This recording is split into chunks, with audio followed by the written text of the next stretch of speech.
Hi everybody, I'm Corinne Blackstone and welcome to my craft room. I am so happy to have you here today. Before we get started, be sure that you're a member over on my exclusive Facebook group. It is a fun place to show off your crafts, get to know other crafters, and ask your questions. We have a lot of fun over there and I'd love to have you join us. I will link that down in the description below. Now in today's video, I'm going to show you how to make your very own reusable stencils. Now this one is painted because we did use it as an example in the video and I wanted to leave it painted so that you could see it a little bit better in the intro, but these are completely washable. They're made out of acetate and it's super easy to do. So all you really need to do and have for this project is a Cricut machine with a fine point blade. You can do this with the StarCraft Solo, you can do this with a Silhouette, whatever machine you have. And then I'm using some clear acetate sheets, which I'll link everything that we're using for this down below. You really don't need a lot of supplies, which is fantastic. And then we're gonna make these other ones too. These are little Santa boots, and hopefully you can see those okay. But we're gonna show you how to keep the insides of your letters attached if you're using words. And then I'll just show you really quickly how we stencil on this little like Mickey Mouse. It was just something quick and easy. I used acrylic paint and then a plastic sponge dauber to make that stencil. So we're gonna go over all the steps, how to use it, all the things. So let's go ahead over to Design Space and get started. Whatever we would do, we do it just for fun. We're gonna start in Design Space and we're gonna upload an image that I just got off of Google. So I'm just gonna simply click upload. I'm going to click upload image and I'm going to browse for my file, which I know is in my Cricut folder, and then I put it in my 4 videos folder. So it just makes life a lot easier for me. I keep everything pretty well organized. So I'm going to use 4 videos only, and I want to use this flower again that I found on Google. I'm going to choose complex and click continue.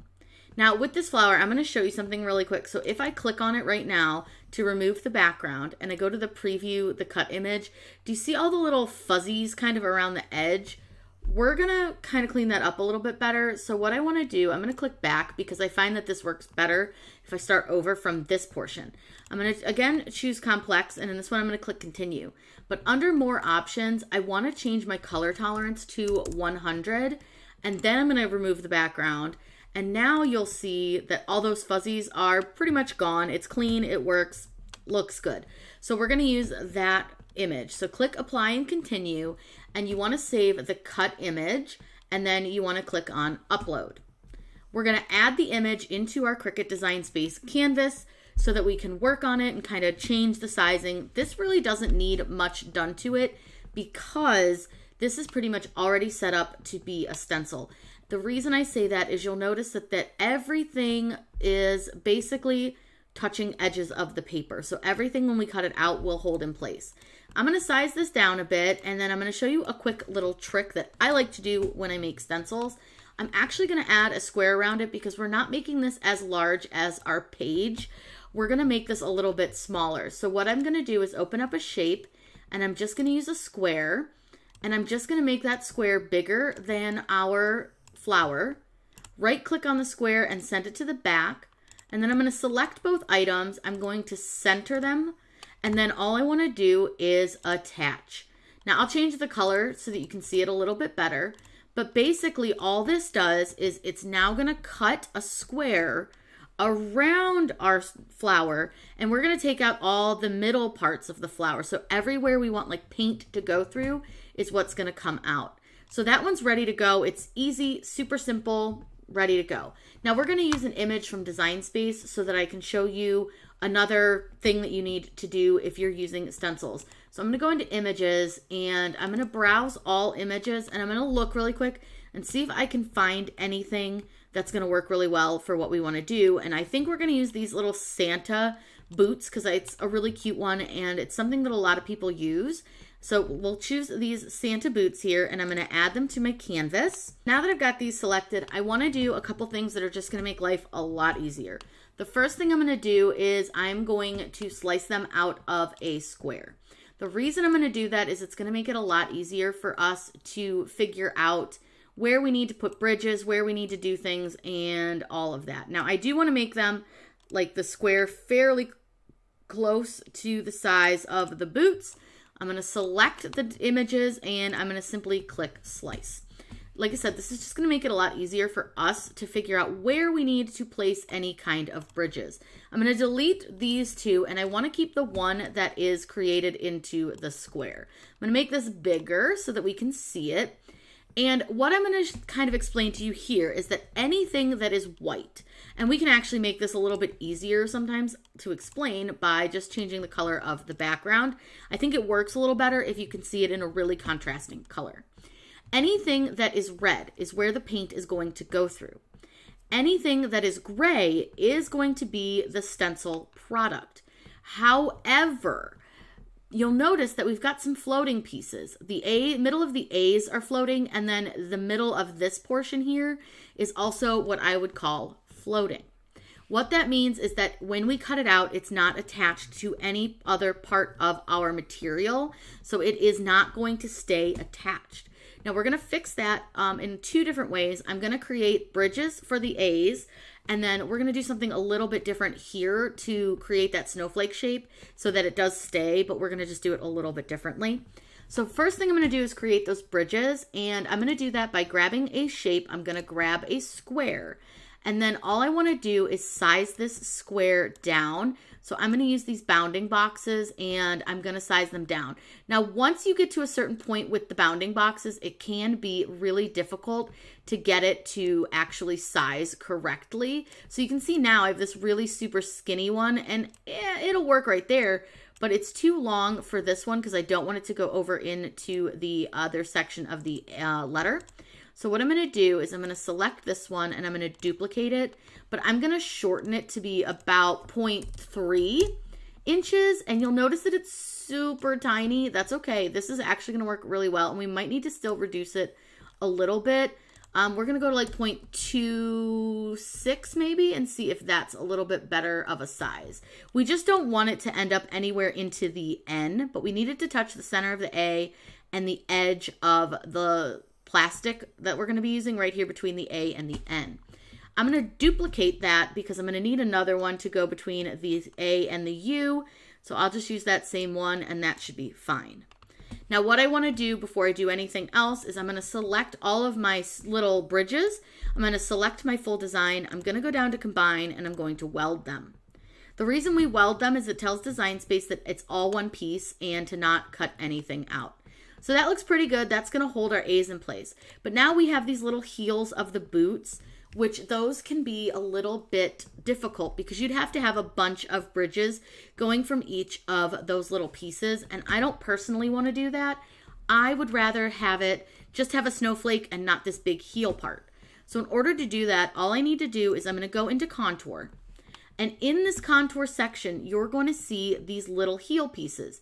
If you click on these heel pieces, and it'll show it a little bit better right here, you're going to see now that we have no heel. I want to make sure that I keep these parts, so these little snowflake parts. And you'll see here that they are, you know, kind of, they look filled in, but they're not, I promise. And that's where this gets a little bit confusing. But it's a Design Space flaw, so don't worry. What we're going to do is close this, and now you'll see that you have these little portions. Those are going to cut out, and they will hold. Now, I'm going to be honest. You'll see that I cut out the stencil and that these center parts don't stay. I did film that part and realize I messed up, and I wanted to come back and show you guys a way to fix that. And this is how I would personally do it. Now, like I said, it doesn't show the red through because we just contoured it, and it's a Design Space flaw currently, but it will cut those out. Now, I'm going to make sure that these are sized so that they fit on our page. So they're a little bit big at 12, so I just need to size them down to just about 11.5, and those will fit fine on our piece of plastic. So now what I'm going to do is I'm going to click Make It, and I'm going to show you what they look like over here on the Make It screen so you can see it. So it's a little confusing looking because remember, these are going to cut out. They just don't look as, you know, see-through, but I promise you they cut out.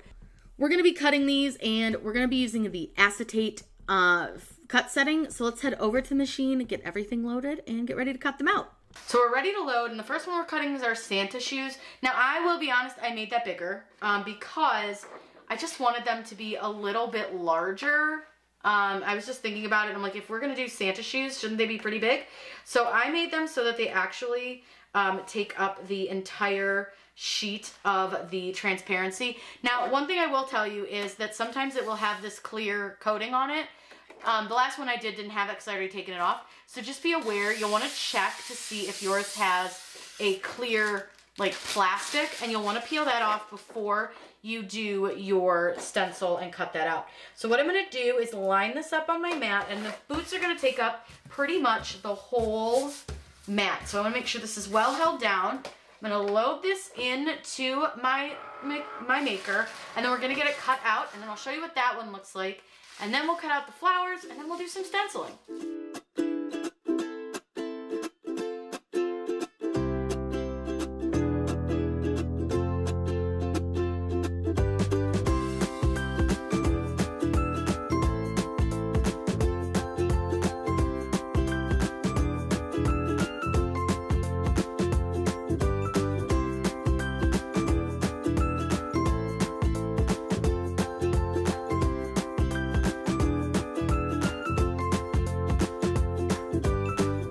So now that this is done, I'm gonna lift a corner because I just wanna make sure. I'm always so nervous that it didn't cut through. So I'm just gonna lift a little bit and it cut through beautifully. So what I'm gonna do is unload this, and then because this is a whole sheet, I'm gonna flip the mat over, and just like I do when I remove my vinyl, I wanna just kind of gently roll the mat away from the design. Now I know that it's like nearly impossible for you guys to see this because it's just a clear sheet, but oh my gosh, this came out so good. So I'm gonna get you a better view of this because obviously all you can tell is that I'm holding something clear. Now we do need to get the rest of the pieces off of our mat, which you can do in a couple of different ways. One of the ways I will either use my tweezers, or I have this like plastic scraper, and this thing is great because you can get right under your design and you can just pop off those plastic chunks and they'll come right off. And then you can just sort of push them off of your sheet, or if you want to be a little more tedious with it, you can use your tweezers and pick each piece off. It's up to you and how you want to do it, whatever works. But I'm going to go ahead and get this mat cleaned off, and then we can cut out our flowers so that you can see just the difference in the different designs.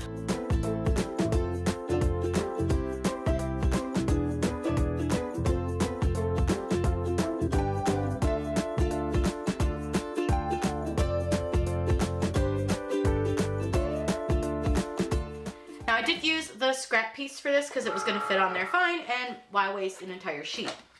So I'm going to peel off the scrap piece real quick, and that should leave us with the square for the hibiscus flower. Now I made the square on the hibiscus flower because it's going to be a smaller stencil, so it leaves us with a little bit more space. Now this one you're going to want to peel carefully because all the inside pieces are like in this side of it. So that's one thing, like when doing stencils, it's really important because this can rip.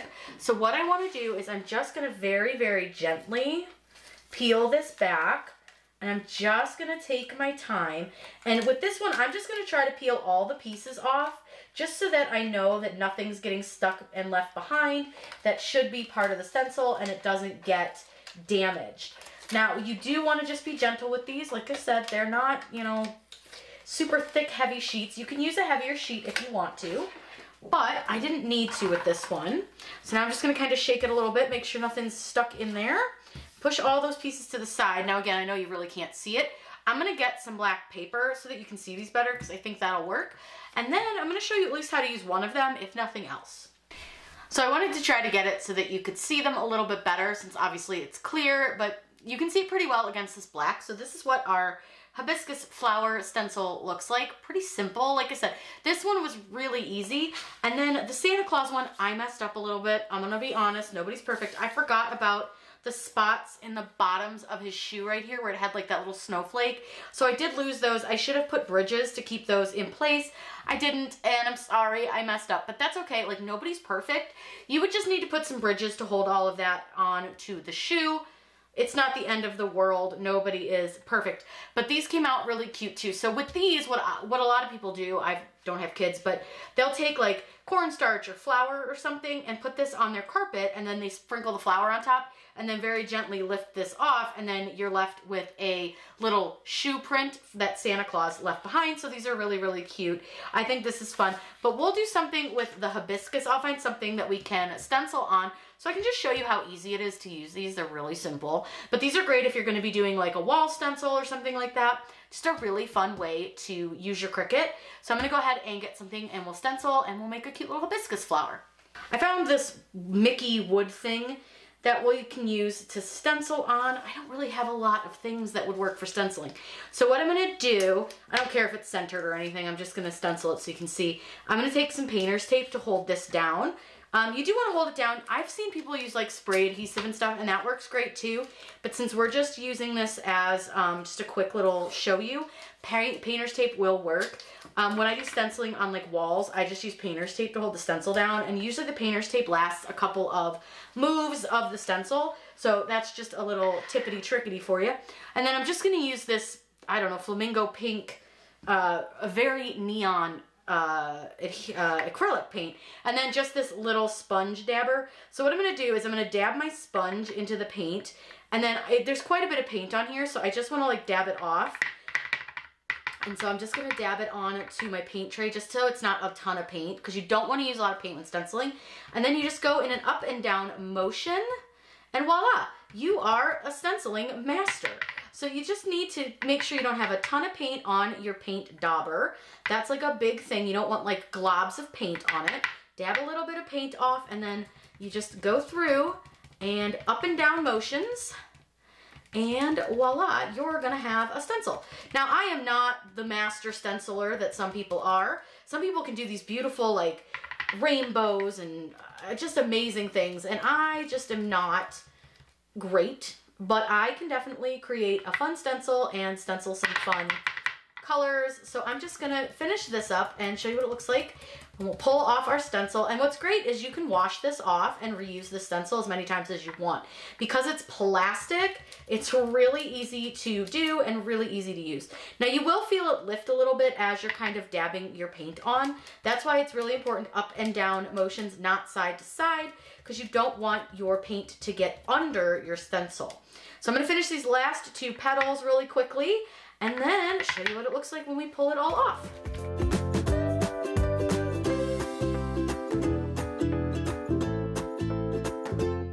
So now that I'm done stenciling everything, I'm just going to go ahead and pull this off. And I just very gently lift off where the tape is, and then I just sort of go corner to corner just so I don't damage it. And then I want to make sure I set this paint side up. And look at that, it is like the perfect stencil. And then I can go ahead and either wash this or use this stencil again. Like I said, especially using acrylic paint, you can just wash this under some warm water. It'll come right off, and then you can wash out your paint tray and your stencil brush and use those again. Now, I did get a little bit of paint over here, but that was my fault. I got it on a little piece of core mat that I had on my table. But look at that. I think that came out so good. And like I said, if you're a master stenciler, you can make this real fancy. I obviously am not, but I think this came out so good. Super clean lines, really easy to use. And now you know how to make your very own reusable stencil using your Cricut. So easy, so fun, and really a quick project. So apparently my ending didn't record, which is okay. We're just going to do this short and sweet. If you guys have any questions, by all means, let me know in those comments down below. This stencil is so easy to make, really simple, and those Santa shoes were really easy too. With those, you could just use some flour, cornstarch, whatever you've got, to put those stencils down on your floor, and then you vacuum them up after the day is over. I hope you guys have a wonderful day, and as always, happy crafting!